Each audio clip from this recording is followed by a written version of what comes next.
vidíte mě všichni, vidíte mě. Tak, takže se můžeme pěkně pozdravit. Tak, dobrý den. Tak, a ještě na rodiče se podívám. Jsou pracují rodiče, jsou hodní rodiče, rodiče stříká výborně, jsou hodní. Takže moji rodiče, dobrý den. Tak, milé děti, už jsme se konečně dočkali. Krásný skončili. Byly pěkné prázdniny. Komu se prázdniny líbily? Mě nejvíc? Vám taky? Tak. A už chodíme do školky, a chodíme do školy. Jak jsme rádi. Děti, dáme to pozor. Kdo z vás začal chodit do školky poprvé?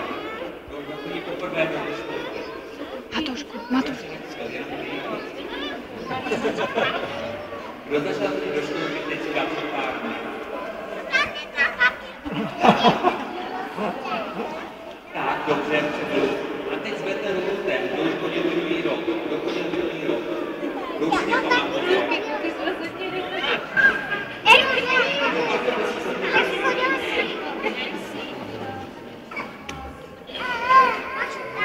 No jo, ale teďko nezvedá. Tak, dobře, ruce dolů.